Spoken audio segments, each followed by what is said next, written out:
that Diana, Princess of Wales, has in fact been killed in that car accident. For nearly 3 decades after her tragic death, Princess Diana's presence seems impossible to erase from Kensington Palace. Behind its grand walls, stories of lingering memories, unexplained encounters, and emotional reminders continue to fuel one of the royal family's most haunting mysteries. Staff, visitors, and royal watchers have long whispered that Diana's legacy remains woven into the palace she once called home. So, are these simply echoes of an unforgettable life? Or is something deeper keeping her spirit alive in the public imagination? The answer may surprise you. But do you believe Princess Diana's presence still lingers at Kensington Palace? Share your thoughts in the comments below. To help us uncover royal mysteries and hidden stories, please subscribe. Diana's Kensington Garden Mystery Haunting. Long after the crowds have gone and the palace grounds fall silent, one corner of Kensington Palace continues to inspire whispers that refuse to fade. Hidden among carefully arranged flowers and winding pathways, the sunken garden has become more than a beautiful landmark in the minds of many visitors. Since its transformation in 2017 into a sea of white blooms honoring Diana, Princess of Wales, the space has carried an atmosphere that some describe as peaceful and others find strangely haunting. As dusk settles over the garden, stories often emerge of a slender figure in a pale dress appearing between the flowers before vanishing into the fading light. No verified witness has ever stepped forward with proof, and palace officials have consistently dismissed such claims as misunderstandings created by shadows, distance, and imagination. Yet the tales persist, returning year after year with remarkable strength. Recently, a new wave of fascination spread online after a dramatic image began circulating across social media.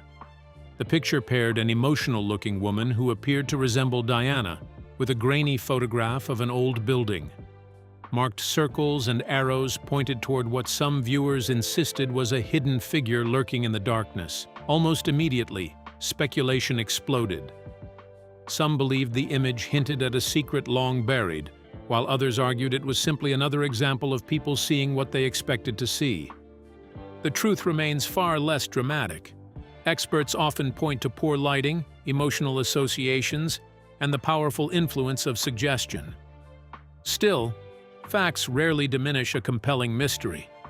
The garden itself, filled with Diana's beloved forget-me-nots and visited by countless admirers, has become a place where memory and myth seem to meet. Whether these stories are born from grief, nostalgia, or something harder to explain, one thing is certain: decades after her passing, the presence of Diana continues to linger in public imagination, ensuring that the legends surrounding Kensington Palace never truly disappear. After the crowds faded and headlines went silent, unsettling signs still lingered inside Kensington Palace, dividing belief between logic and something far more mysterious. But what really causes these strange occurrences, and why do so many still feel Diana's presence long after her time there ended? Let's unravel the details. The echoes Diana left behind. Princess Diana was never just a woman with a royal title. She was a global figure who moved easily between worlds: palaces and theaters, charity halls and concert stages, political gatherings and film premieres. Wherever she went, she carried a rare mix of grace, curiosity, and genuine warmth. This made it natural for her path to cross with some of the most famous and influential people of her time, from movie stars and musicians to political leaders and humanitarians. One of the most unforgettable moments in her public life happened in 1985, far from Buckingham Palace, at a formal gala in the United States. Dressed elegantly, Diana stepped onto the dance floor with John Travolta, and in that moment, the world seemed to pause. Cameras flashed as the two danced with ease and joy, creating an image that would live on for decades. It was not just a dance, it was a symbol of how Diana could turn a formal royal appearance into something warm, human, and magical.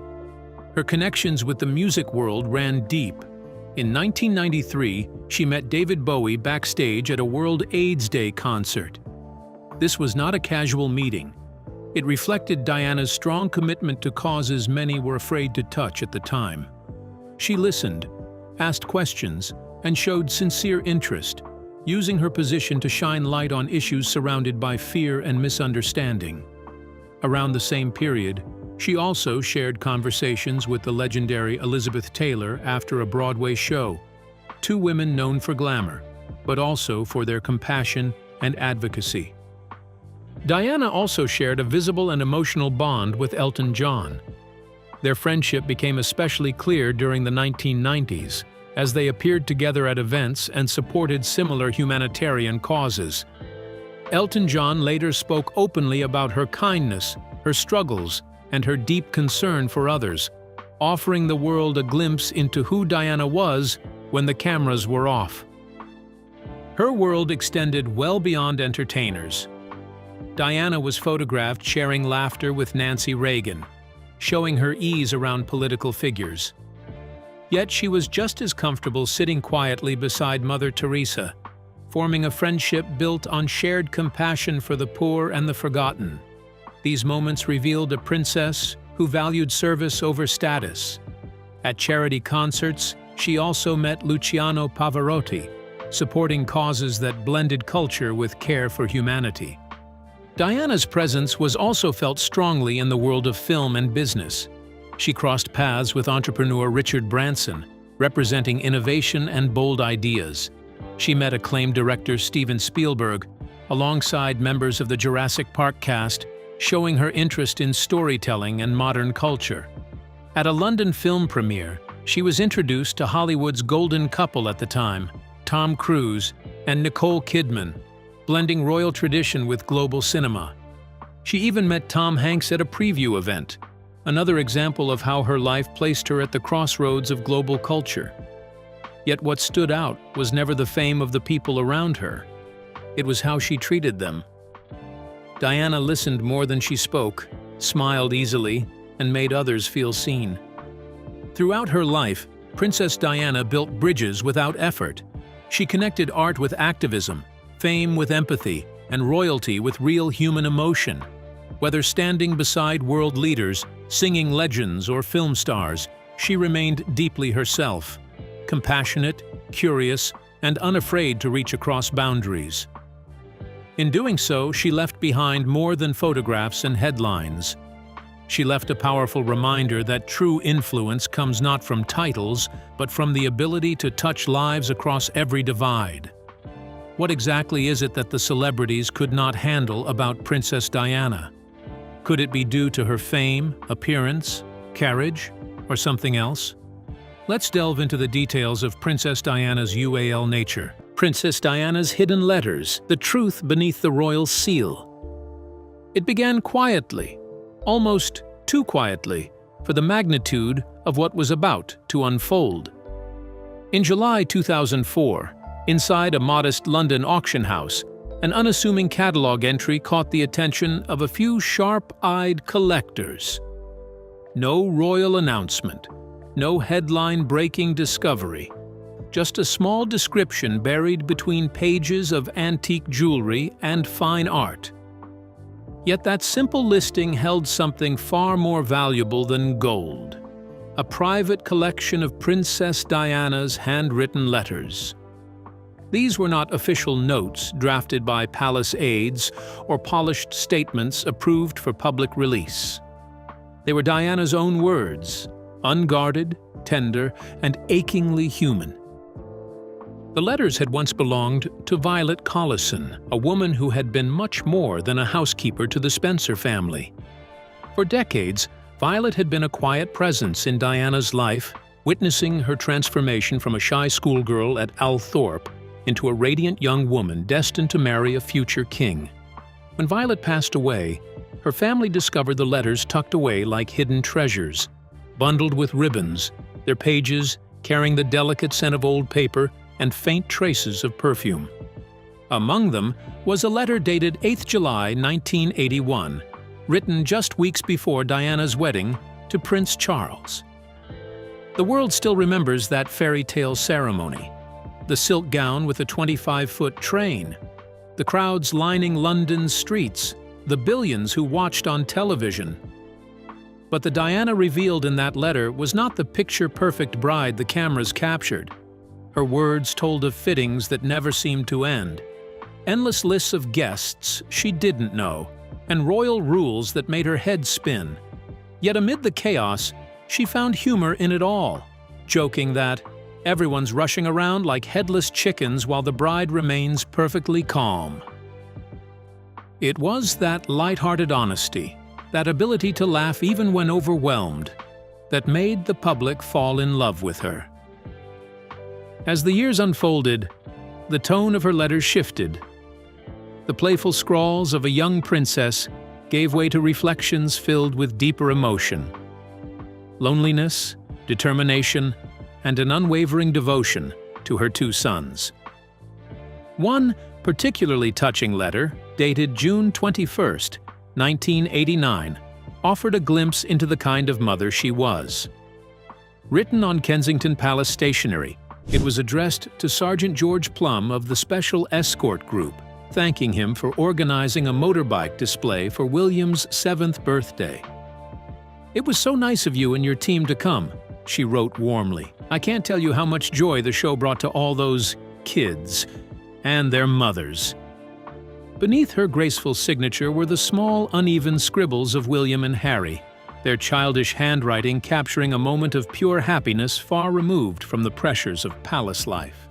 But the letter that stunned the auction staff most was one written to Violet, in which Diana described William standing up for a classmate being bullied. Her pride leapt off the page. She wrote that while her son might be a prince by birth, it was his compassion that made him truly noble. Auction staff who read her words admitted they felt as though she were in the room with them, her handwriting full of energy, her thoughts alive with emotion. Experts later noted that Diana often wrote her most heartfelt letters late at night, long after official duties had ended. When the palace halls fell silent, she would retreat into herself, choosing her own stationery over the royal crest. It was her way of separating Diana the mother from Diana the princess. In those quiet moments, her words became more than ink. They were the pulse of a woman struggling to balance love and duty. When the letters finally went under the hammer, the world watched in astonishment. Collectors and museums battled fiercely, driving the prices far beyond expectation. Over £20,000 for a single note describing William's first day at school. But what truly gave the letters their worth wasn't the paper or the signature. It was the voice they carried. A voice stripped of titles and expectations, revealing a woman of empathy, humor, and remarkable strength. Through these letters, the public glimpsed the side of Diana that no televised interview could ever capture. A mother determined to raise her sons to see the world beyond the palace gates. She wanted them to ride buses, eat at fast food restaurants, and know the lives of ordinary people. It was her quiet rebellion against the formality that had defined royal childhoods for generations. These hidden letters, written in moments of solitude and affection, offered something rare. A glimpse of Diana not as a global icon, but as a mother, a friend, and a woman whose humanity refused to be confined by palace walls. But what unexpected steps did she take to protect her sons from the crushing weight of royal life? Let's find out. Diana, the People's Princess. Diana, Princess of Wales, was one of the most popular, iconic, and recognizable members of the British royal family. Born Diana Frances Spencer on July 1, 1961, she came from a noble family with close ties to the royal household. Despite her background and affluence, she was renowned for her humanity, her gentleness, and her authenticity. These qualities later made her gain popularity among the public. Her life was never the same after 1981. When she was 19 years old, she was engaged to King Charles. So began a day of royal excitement, of congratulations and tributes to the couple in the Commons, in the Lords, at the gates of Buckingham Palace, and at the places where Prince Charles and Lady Diana are best known. Prince of Wales at the time, and Queen Elizabeth II's eldest son. At the same point in time, she was employed as a nursery teacher's assistant, which in turn reflected her intrinsic interest for children. With their wedding celebrated in July of that year in St. Paul's Cathedral, their marriage ceremony was seen by millions of people who watched it from near and far. Overnight, Diana became the Princess of Wales, stepping into a royal role that came with enormous public attention and responsibility. As a member of the royal family, she was expected to carry out various duties, including attending public engagements and supporting charitable causes.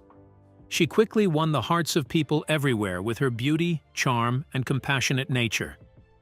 Though she was initially shy, her warm personality and ability to connect with people from all walks of life made her stand out. Unlike many royals before her, Diana often broke away from rigid traditions, showing a more human and approachable side of royalty. Her marriage to Charles, however, was far from perfect. While they appeared to be a fairy tale couple in public, behind the scenes, their relationship was troubled. They had 2 children, William and Harry, who were both second and third in the line of succession to the throne. Even though Diana cherished her children and was an affectionate mother, her marriage to Charles was increasingly undermined by fundamental personal differences and infidelity in both partners. Their partnership had deteriorated to an unworkable point, such that they broke up in 1992, and it was terminated in divorce in 1996. The public had been living with their troubles for years, as their challenges were extensively reported by the media. Its activities include raising awareness for AIDS and opposing landmine proliferation. She played a huge role in changing people's attitudes towards AIDS patients, famously shaking hands with an HIV-positive man at a time when many still wrongly believed the disease could be spread through touch. She also traveled to war-torn areas to campaign for a global ban on landmines, working closely with the International Red Cross to bring attention to the dangers they posed. Diana also raised the topics of mental health and cancer awareness on the basis of her own experiences. As their world closes in on them, their self-esteem evaporates into a haze of loneliness and desperation as they retreat further and further from those who could help them. To motivate dialogue on issues often considered too sensitive to discuss. Even after her divorce, she remained a beloved figure, with the media closely following her every move. Known for her elegant fashion sense, she was widely seen as a style icon, influencing trends in the 1980s and 1990s. Tragically, Diana's life was cut short on 31st August 1997, when she was involved in a car crash in Paris. The accident, From our very own Foreign Secretary, Robin Cook, who's in the Far East at the moment, that Diana, Princess of Wales, has in fact been killed in that car accident. which also claimed the lives of her partner Dodi Fayed and their driver, shocked the world. Her death led to an outpouring of grief, with millions mourning her loss.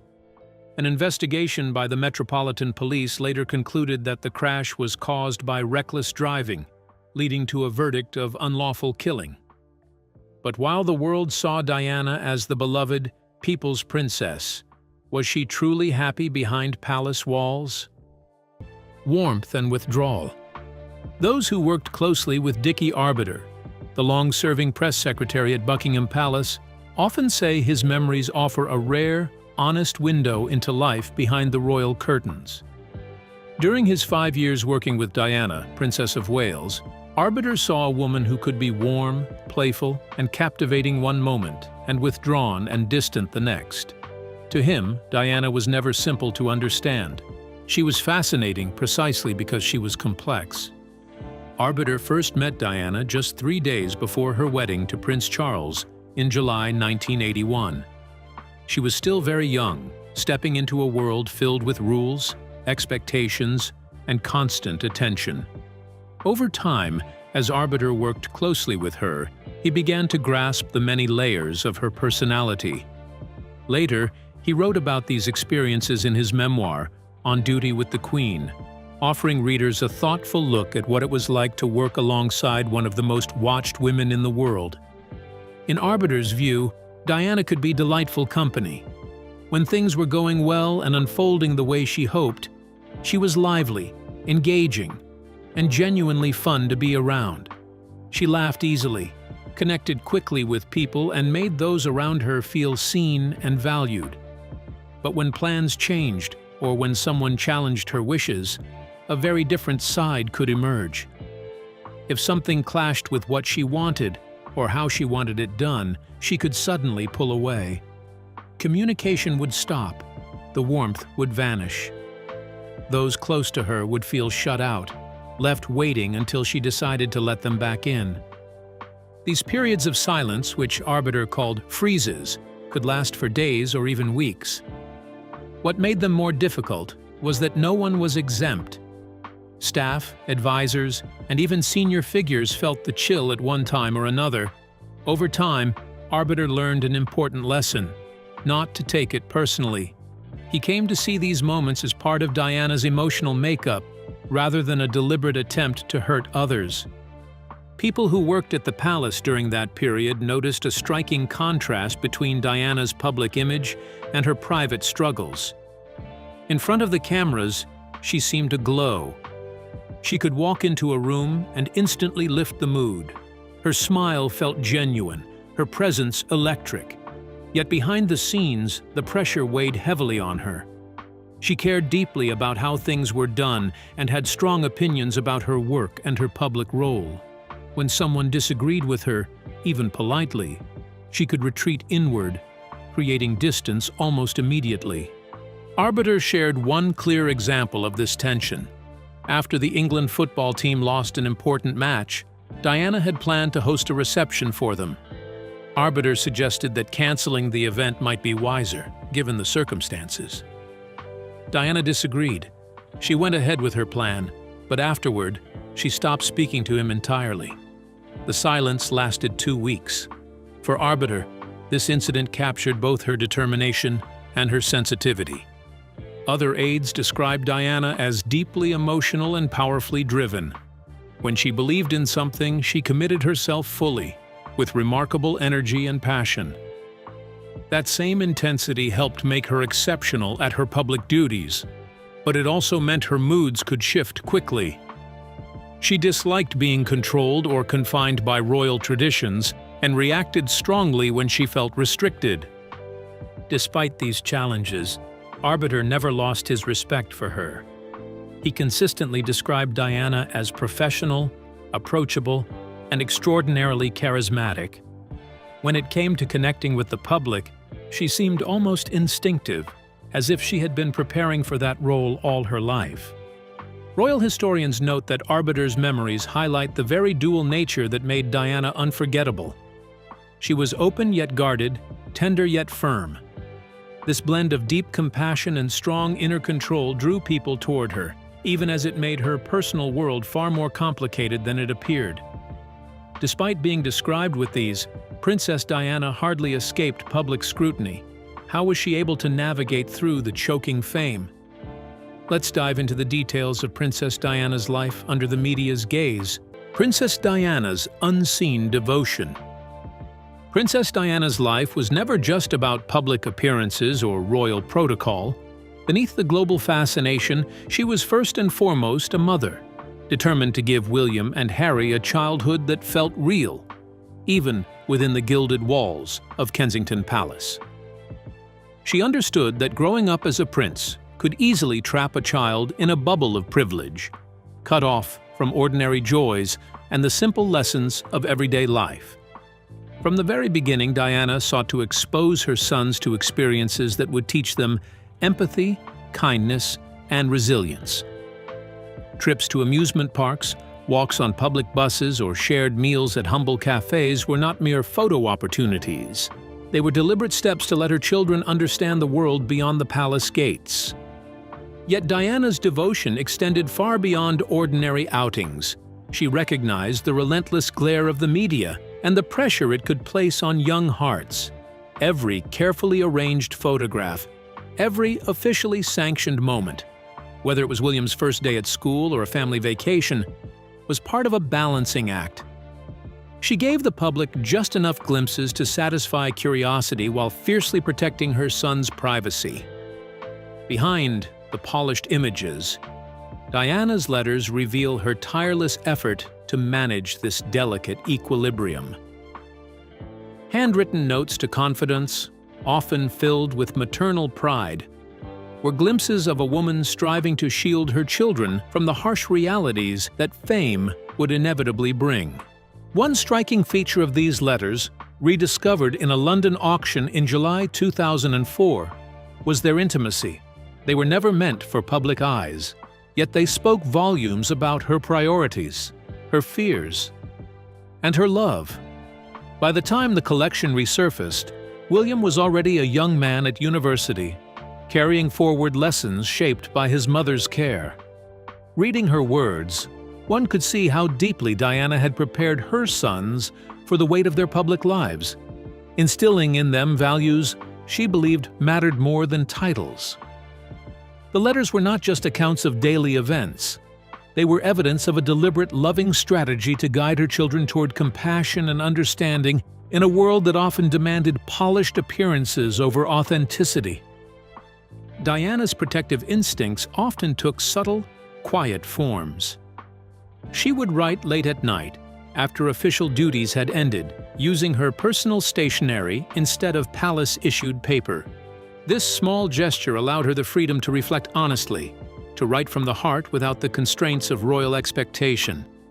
Letters describing William's first school experiences or playful anecdotes about Harry's antics reveal a side of Diana unseen in documentaries or photographs, a mother who delighted in her children's discoveries and celebrated their small victories. When Diana stepped away from royal duties, it wasn't an escape. It was a rebirth. Gone were the rigid schedules and endless ceremonies. In their place came a life guided by purpose and empathy. She had once represented the crown, but now she represented the people, those unheard and unseen.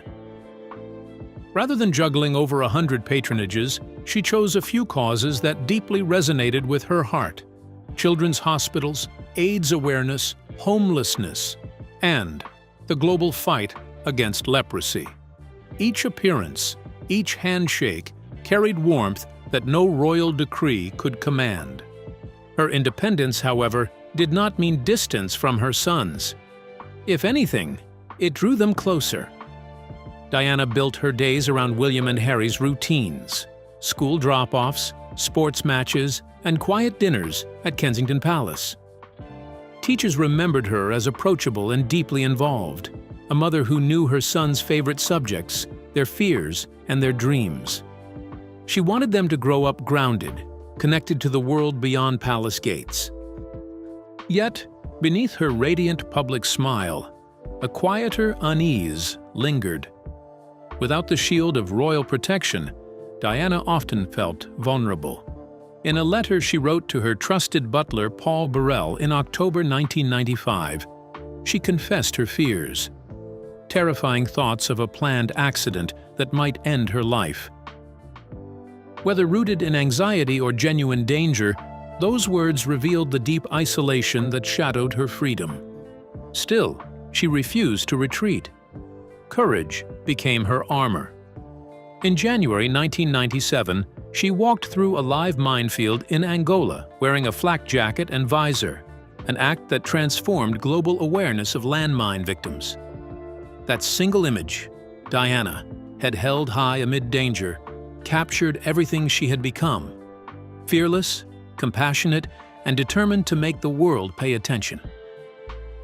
Her journey wasn't only about changing how people saw her, it was about shaping how her sons would see themselves. "Use your position to help those who have no voice," she once told William, a message that would echo long after her final days. Through each lesson and every act of kindness, Diana was preparing her boys for a life beyond privilege, one where empathy would matter more than titles. Little did anyone know, those quiet moments with her sons would soon define the legacy she left behind. So what do you think about Princess Diana's startling letter to Prince William?